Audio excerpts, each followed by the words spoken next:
Good morning to each and every one of you. I am Marilyn Depito, and together with Alexander Capistrano, Jaisal Comple, Joan Cuevas, Kim de Guzman, and Christine de la Cruz, we will be discussing Module 6 entitled Layout of the Housekeeping Department. Introduction. There is no ideal or universal model for the layout of housekeeping department. Walang particular na sinusunod ang layout ng housekeeping department. Bakit nasabing ganon? Kasi the layout differs from hotel to hotel. Depends upon its size and limitations of physical space. Natackle natin before na may iba't ibang sizes ang hotels, which is small hotel na may up to 100 rooms, medium hotel na may 100 to 200 rooms, at large hotels na over 500 rooms ang meron. So, depende sa size ng hotel at limitation ng space sila magde-decide ng layout. A housekeeper must be told the number of rooms, function rooms, public area facilities, and the anticipated volume of business, so as to plan and budget her operations. Dapat sabihin sa housekeeper kung ilang rooms, function rooms ang meron para maplano at mabudget ang materials sa operation like cleaning equipment, non-recycle items, carpet, furniture, uniforms, and etc. She will also determine whether to outsource some services like flower arrangements, tailoring, upholster, laundry, etc. Some housekeeping department outsource or nakikipagkontrata with other companies para sa flower arrangement like sa florist or sa horticulturist kasi mas expert sila sa pagpili at paggawa ng flower arrangement. Ganon din sa upholster, laundry, tailoring, nakikipagkontrata sila para hindi na sila mismo ang gagawa. Hotel space is valuable and only much space is utilized to ensure smooth functioning operations. Ang hotel space ay mahalaga at maraming space ang ginagamit para sa mas maayos na operation. It must be remembered that the investor has to make decisions whether to convert valuable space into revenue-generating areas or submit to non-revenue activities such as housekeeping, which is an indirect way to contribute to room sales. Sinasabi lang dito na ang mga investor ang nagde-decide kung i-convert nila ang isang space into a revenue or non-revenue facility. And sa case ng housekeeping, isa itong non-revenue facility. Kasi hindi naman sila directly na nakakabenta, pero sinusuportahan nila ang hotel para magka-revenue. It is for that reason that housekeeping department is located in the basement or ground floor areas which are unsuitable for revenue facilities and termed as backhouse areas. So, sino bang guest ang pipiliing mapapunta ang kwarto sa ground floor, diba? So, they decided to locate housekeeping sa basement. There are few considerations to be made when planning the housekeeping facilities. First, it has to be accessible to all employees of the hotel as they will come to the uniform room for the issue and exchange of uniforms. Second, it has to be accessible to food and beverage personnel and floor supervisors for the exchange of linen. Third, the location has to be away from guest view and hotel staff traffic para di magmukhang crowded. Fourth, the area must be strong to install heavy equipment like vacuum cleaner, polishing machine, floor scrubber, steam bafer machine, janitor trolleys, etc. Fifth, the laundry involves heavy-duty washing machines, hydro extractors, and calendar machines, etc. that rest well on sturdy flooring like the basement or ground floor. Sixth, the sound and vibration of equipment must not affect the quiet ambience required for guest living. So, malaki ang advantage kapag nasa ground floor kasi yung flooring niya ay matibay at dahil nga nasa basement yung housekeeping, yung sounds and vibration niya ay hindi makikinig at makakagambala sa mga guests sa taas. Who plans housekeeping facilities? The task of creating the housekeeping spaces is given to a facility planner. They are also tasked with facility planning activities wherein they design the layout of the operation service areas like restaurants, kitchens, housekeeping, etc. The design must take full advantage of space in creating the convenience and return of operation and a return investment for the owner. At sa pagpili ng facility planner, dapat ito ay may alam at magaling when it comes to blueprints, service equipment, staff role, and skills. So for example, housekeeping laundry operations is close proximity to its linen and uniform rooms. Facility planning will ensure that this is made possible. Facility planning ensures that the conditions required for that various operations are met. All storage areas cannot have steam and hot water pipes running through them, while the laundry requires steam and hot water supplies. These considerations are meticulously looked into by the facility planner. So masyadong detailed at kailangang tutukan ang mga responsibilities ng isang facility planner para sa maayos na flow ng operations. Objective of facility planner and preliminary considerations. Objectives of facility planner: to get a fair return on investment in space, furniture, equipment, fixtures, and building materials.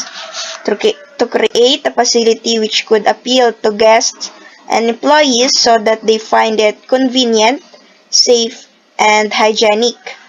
To create a facility compatible with the housekeeping operations, no establishment wants unnecessary equipment and serviceware.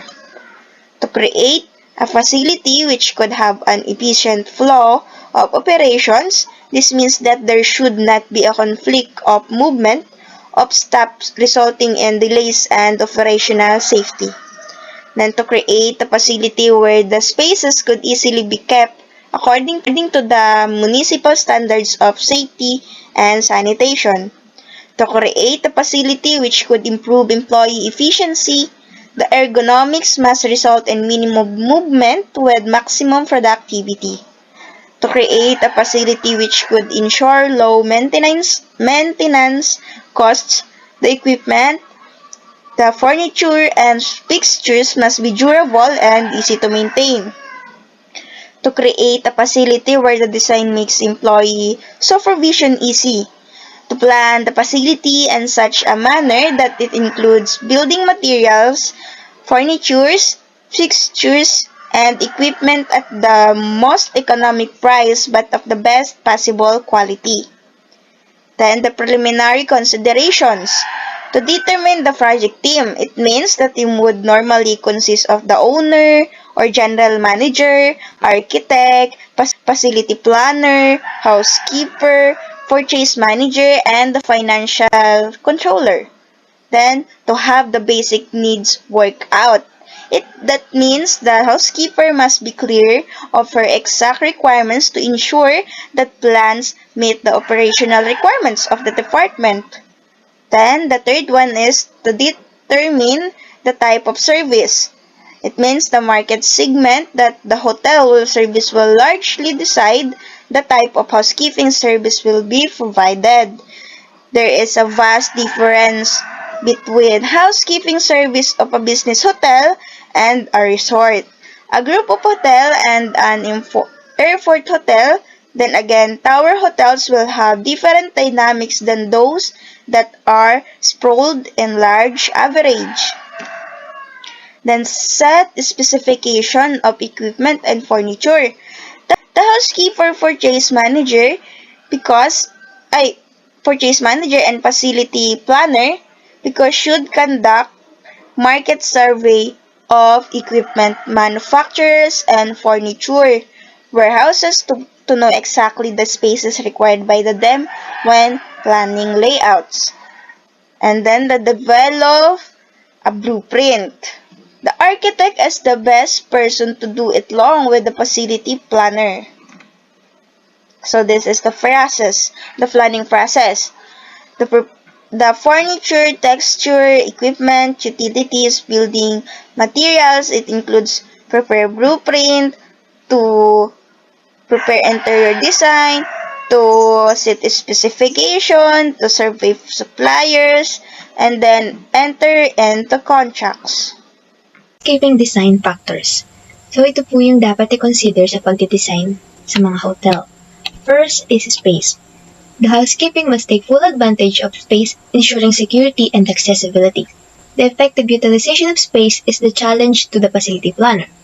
Choosing which things will be outsourced versus those that will be prepared in the house is a crucial decision. Sa housekeeping, dapat maayos na nagagamit ang mga space, and it is challenging para sa mga planner kung paano to gagamitin ng tama.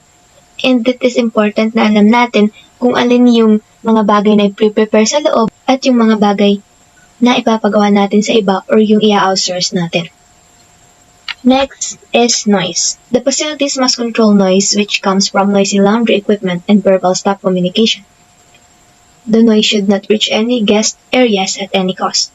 Soundproofing is achieved by carpets, double doors, double window glazing, and rubberized flooring materials. So, syempre, meron tayong mga guests na mag-check-in as doing their work or mga nagpapahinga, and any noise will disturb them. Next is the temperature. It is important in place of extreme climate. Desert areas will need air conditioning, while cold climates will need effective heating. Temperature can be an adverse effect on textile and equipment.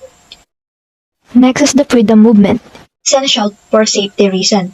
The corridor must have space for trolleys and other equipment. So, tulad nga po nung pagde-deliver ng mga in-order nilang pagkain, like breakfast or lunch, minsan po kasi gumagamit ng trolleys, and dapat daw po may enough space para makadaan yung mga trolleys and yung iba pang equipments. Next is the exchange counters. The uniform exchange room can be congested at certain times, especially mornings when all staff in a hurry to get fresh uniforms for the day. Next is the storage. Housekeeping will need adequate storage to keep the volume of linens, uniforms, cleaning detergent, operational equipment, lost and found things, and etc. So, dapat daw po meron tayong sapat na storage para ma-store yung mga linens, uniforms, and other things. Cost. Obviously, the cost of equipment, furniture, and fixture depends on the type and establishment. The cost must be reasonable to be able to get a return on investment. This is possible by Burgos Market survey surfing the web and by getting referrals from others. Quantity and quality. Equipments must be able to meet the quantities of linens and amenities provided. Next is the equipment. So, ito daw po yung mga dapat i-consider sa pag-pick ng equipment. The first is the equipment must be cost-effective. It must be durable. It must have guarantees for replacement. Spare parts must be cheap and easily available. And technicians of the supplier are available readily at time of breakdowns. Lead times for procuring equipment coincide with the opening of the property. The models of equipment can be replaced. The equipment is easily to maintain and clean. Equipment needs minimum facilities to get it to work. And lastly, equipment must be safe. It should not present a fire hazard. The next factor to be considered in designing a hotel is the utilities. These are the power, fuel, water, and steam connection required to operate the housekeeping and laundry equipment. Utilities are expensive and provided by the government or private utility company. The utility connection must be easily accessible to the housekeeping.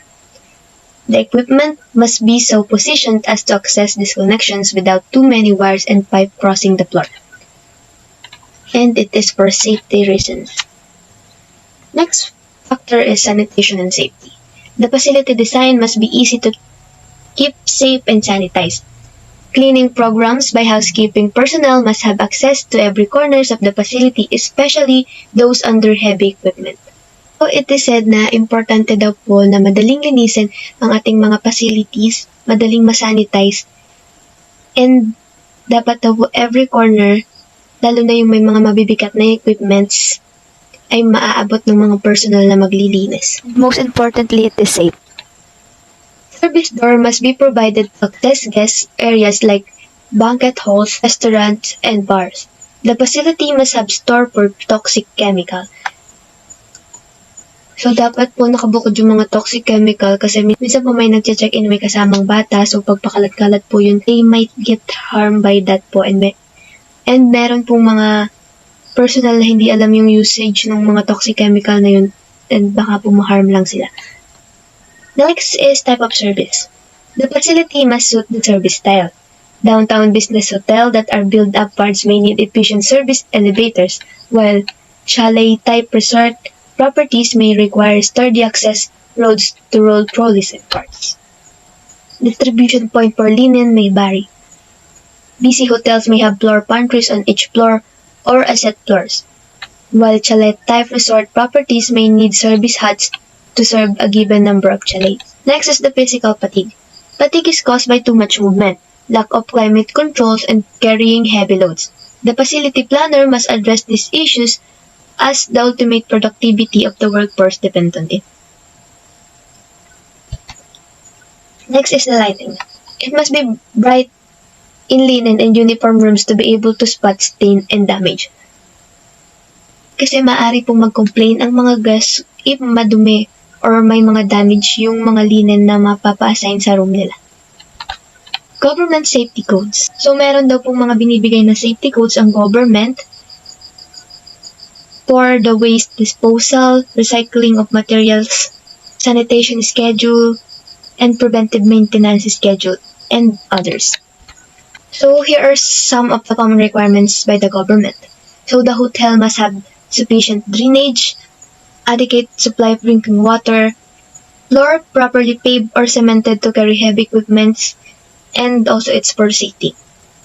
Tiled wall where water is used like the florist shop or laundry. Adequate exhaust system, provision of adequate garbage disposal, item to be stored at least 3 feet above the ground level requiring racking, metallic refuse bins to be provided with lids. Layout and housekeeping facilities.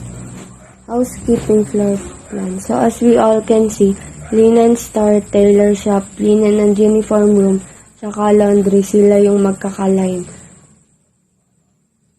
sa floor plan. Tapos sa kabila naman yung executive housekeeper, SECY, housekeeping control desk, housekeeping store, upholstery and furniture yard, saka flower room naman sa kabila.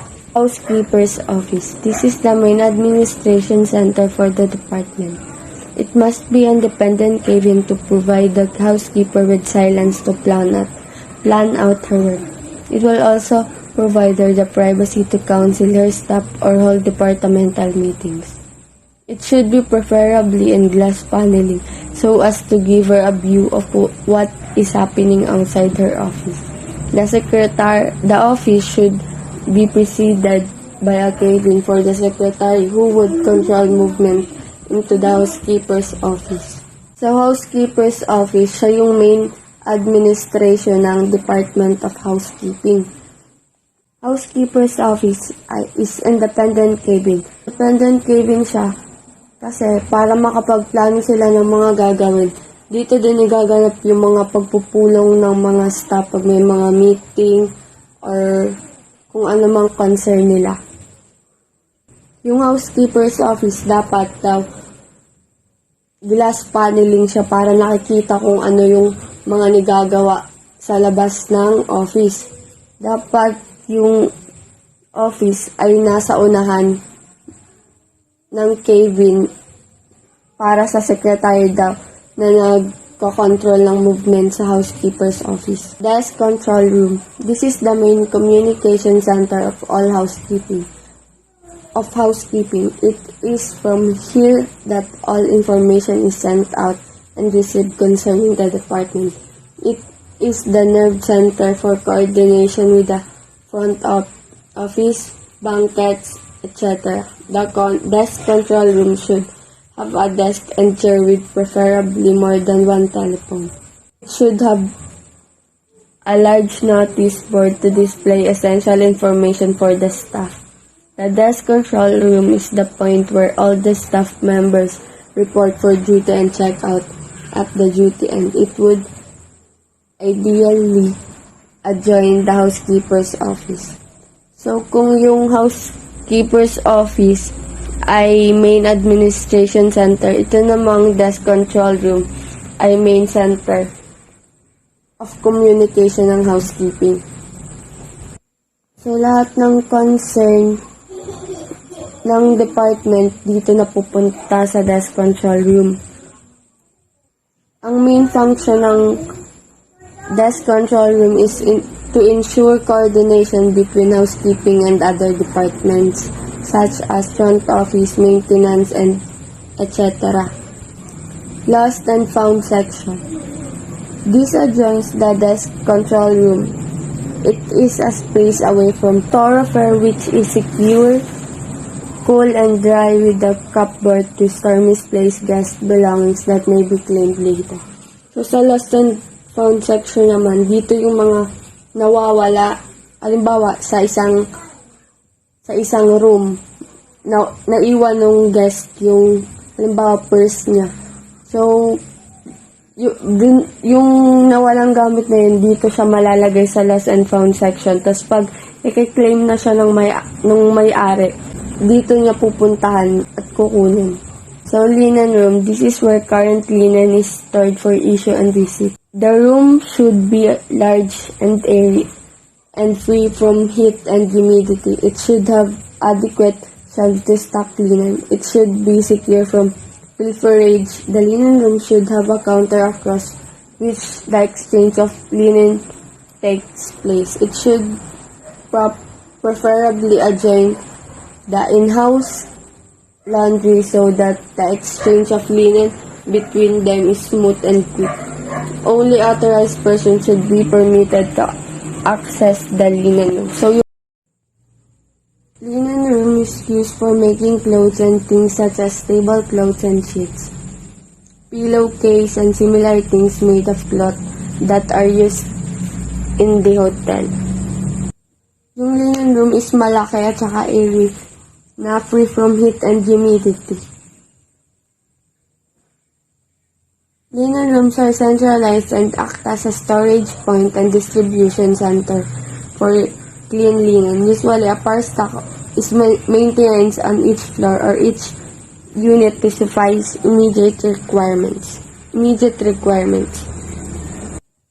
Sabi dito, only authorized person should be permitted to access the linen room. So, sino nga ba yung mga authorized person? Ang responsible for linen room, yung authorized person, yung nag-a-handle is yung supervisor of housekeeping department.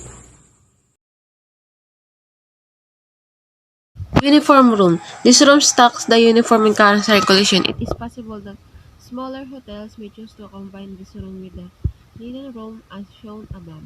A separate uniform room depends on the volume of uniforms in circulation. The uniform room will have hanging racks as most uniforms are best maintained when hung. Also, when uniforms have been laundered, they send back the uniform to the uniform room for storage and reuse. Housekeeping store. The store stocks fresh linen and materials for uniforms. Ideally, the stock maintained should be enough to replenish the whole hotel all over once. However, due to budgetary constraint, the hotel may stock less. Stocks in the store are only touched when the linen or uniforms in circulation fall short due to damage or loss.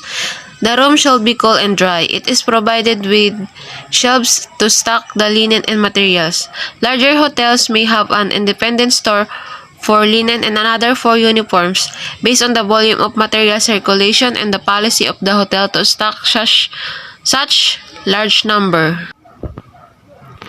Heavy equipment store. This is a store to stock bulky housekeeping equipment like vacuum cleaners, carpet shampoo machine, ladders for chandelier and window cleaning, etc.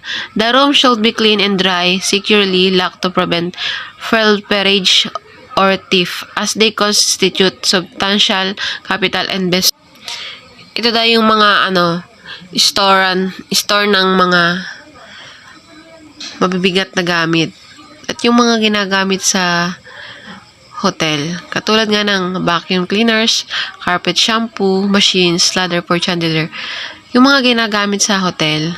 Tapos daw siguraduhin nakalak para safe ang mga heavy equipment ng hotel. Para maiwasan na din ang pagkawala ng mga gamit, kaya dapat ay securely lock ang heavy equipment store. For sure, safe. Tailor room. This room is for in-house full-time tailors who stitch hand, mend, damage linen, and uniforms. The room typically has sewing machine with machining station based on the number of tailors employed. Smaller hotel may outsource this function to reliable tailors in city to save space and recurrent labor costs. Ito daw yung area kung saan tinatahi yung mga linen na sira at yung mga uniforms na may mga nagkamero ng damage. At meron din daw itong mga sewing machine para pantahi. Yung mga smaller hotels daw ay mga walang mga source ng gantong function at hindi rin nila kaya ang cost ng mga labor pag din sila ng tailor room sa mga maliliit na hotels. Kaya sa mga malalaking hotels lang mayroon na ganito. Upholstery yard. This is space provided to store damaged upholstered furniture.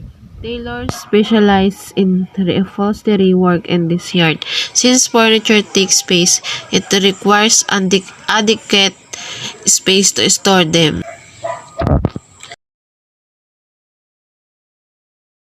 Floor linen room pantry. Each guest floor has a floor linen room to keep a supply of linen, supplies, and cleaning supplies required to service the room on the floor. It acts as the housekeeping nerve center from the floor. Floor linen room is situated at the end of the floors or up the floors of service elevators away from the guest view. The pantry maintains a complete turnover of fresh linen to service all the room on the floor. The floor linen room is equipped with shelves and cupboards, purse, and a sink with a water supply for washing glasses, etc. Our room. This room is used by in-house florists who prepare flowers arrangement for display at various parts of the hotel. Flowers beautify rooms and public areas. They are supplied to a restaurant for the table decoration and buffet display. The room is air-conditioned to keep the flowers fresh. Provide with works table to assemble the flowers arrangement, a tub and a sink. Greenhouse. This is an external facility to grow exotic plants that need special climatic conditions. Horticulture comes under the housekeeping, and therefore this facility is provided for the housekeeper. Horticulture equipment store. There are a number of garden equipment such as lawnmowers, spades, rakes, pots, etc. It needs to be stored safely. The store is a storage facility easily accessible to gardeners. The size of the store increases as the area of landscaping increases.